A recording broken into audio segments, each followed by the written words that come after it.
Vietnam, a nation of breathtaking beauty, holds a history etched in resilience. Bustling cities pulse with life, a stark contrast to the tranquility of the countryside. Yet beneath this idyllic facade lay a nation grappling with a troubled past.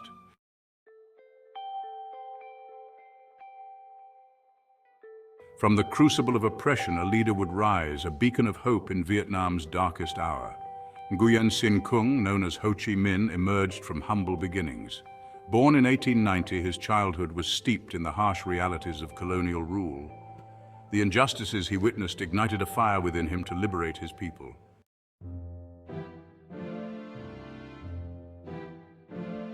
Ho Chi Minh's early travels were a pilgrimage for knowledge and understanding. In Paris, he absorbed ideas about liberty, equality, and fraternity. In New York, he observed the stark contrasts of American society. These encounters solidified his belief in the universality of human rights.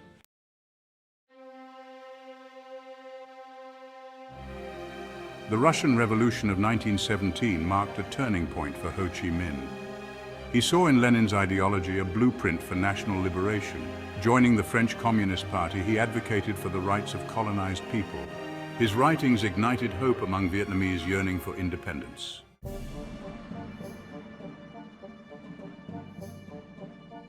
Ho Chi Minh's pursuit of knowledge led him across Asia. In Shanghai, he witnessed a city on the cusp of transformation. In Thailand, he sought wisdom from Buddhist monks.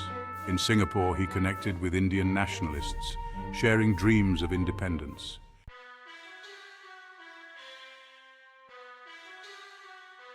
Ho Chi Minh's travels across Asia were transformative.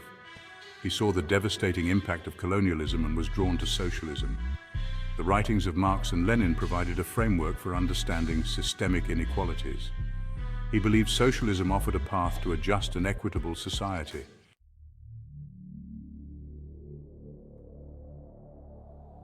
By the early 1930s, Ho Chi Minh was a seasoned revolutionary.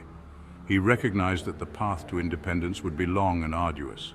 He began to lay the groundwork for a revolutionary movement. The seeds of revolution were sown, waiting to blossom into a powerful force for change.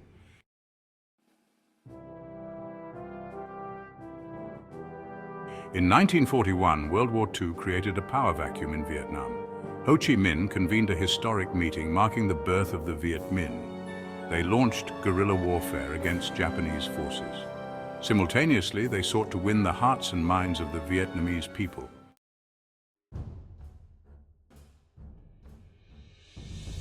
The years that followed were a crucible of war and resistance. The Viet Minh faced formidable challenges but persevered. Ho Chi Minh inspired his followers to acts of extraordinary courage. He envisioned a Vietnam free from foreign domination, where every citizen could prosper.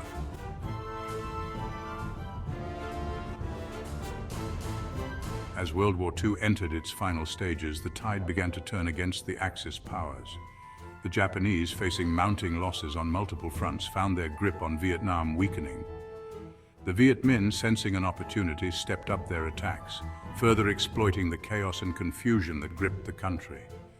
In August 1945, with the atomic bombings of Hiroshima and Nagasaki sending shockwaves across the globe, Japan announced its unconditional surrender.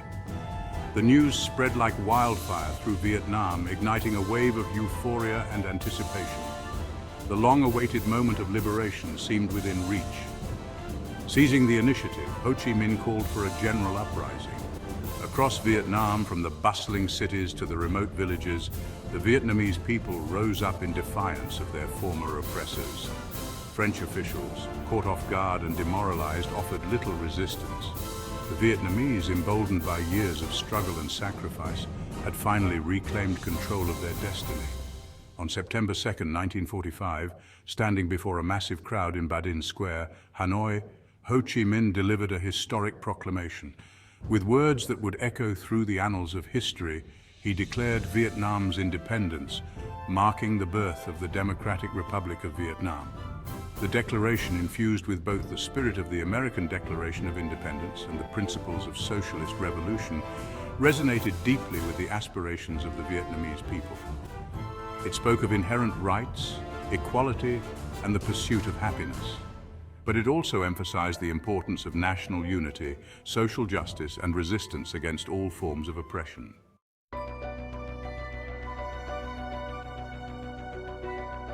Ho Chi Minh's Declaration of Independence, a beacon of hope for a nation weary of colonial rule, was met with a mixture of jubilation and trepidation.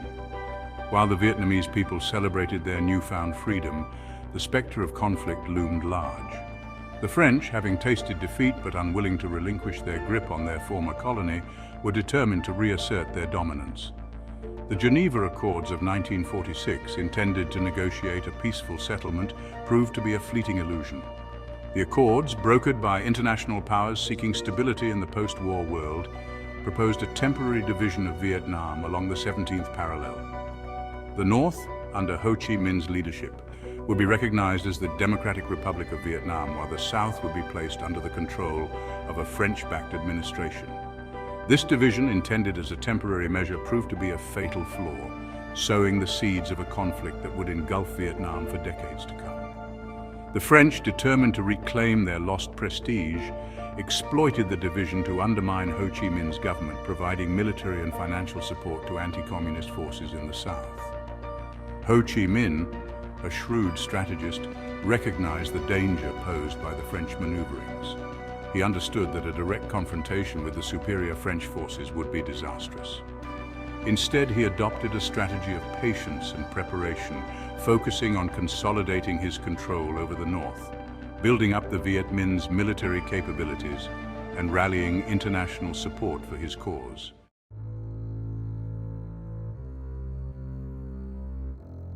As tensions escalated and skirmishes between the Viet Minh and French forces became increasingly frequent, a new figure emerged as a key architect of Vietnam's resistance, General Vo Nguyen Giap. A brilliant military strategist and a devoted disciple of Ho Chi Minh, Giap would play a pivotal role in shaping the course of the conflict. Giap, a former history teacher with a deep understanding of both Vietnamese military tradition and modern warfare, recognized that the Viet Minh's strength lay not in conventional battles but in exploiting the element of surprise, the terrain, and the support of the local population. He embraced the principles of guerrilla warfare, emphasizing mobility, camouflage, and the ability to strike quickly and decisively before disappearing into the jungle. Under Giap's leadership, the Viet Minh transformed from a ragtag band of revolutionaries into a disciplined and formidable fighting force. They trained relentlessly, mastering the use of both captured French weaponry and improvised weapons crafted from whatever materials they could scavenge. They studied the terrain, memorizing every hill, valley, and jungle path, turning their knowledge of the land into a strategic advantage. Giap's strategy extended beyond the battlefield. He understood that victory would require more than just military prowess. It would demand the unwavering support of the Vietnamese people.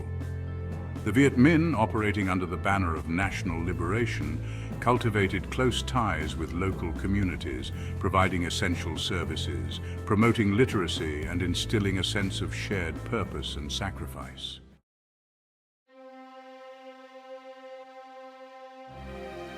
As the First Indochina War dragged on, the French sought a decisive victory to crush the Viet Minh insurgency and restore their colonial dominance. Their opportunity lay in the remote valley of Dien Bien Phu, nestled deep in the mountains of northwestern Vietnam. French military planners deemed Dien Bien Phu an ideal location to draw the Viet Minh into a conventional battle. In late 1953, French forces established a fortified base in the valley, confident in their ability to repel any attack. Ho Chi Minh and General Giap saw Dien Bien Phu as an opportunity. They recognized the French had isolated themselves and underestimated the Viet Minh's ability to move troops and artillery through the dense jungle.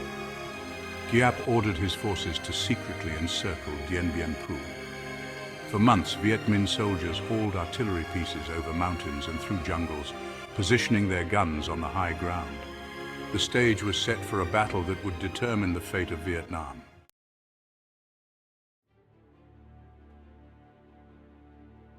The Battle of Dien Bien Phu, a clash of wills etched in the annals of history, commenced on March 13, 1954.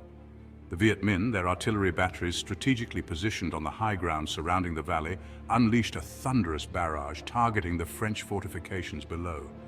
The French, caught off guard by the ferocity and precision of the Viet Minh artillery, found themselves under siege, their once impregnable defenses crumbling under the relentless bombardment. General Giap, a master of both military strategy and psychological warfare, had orchestrated a battle plan that played to the Viet Minh's strengths while exploiting the French's weaknesses.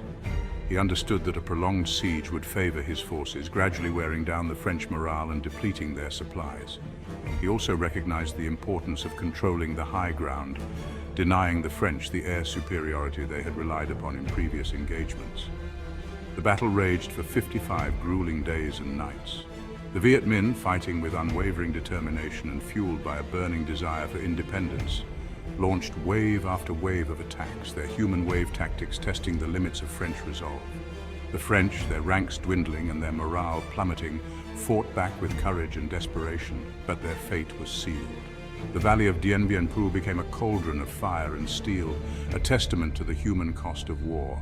Both sides endured heavy casualties, their sacrifices etched in the mud and blood-soaked soil. Yet, amidst the carnage, the Viet Minh's determination never wavered. They knew that the fate of their nation hung in the balance, and they were prepared to fight to the death for their freedom.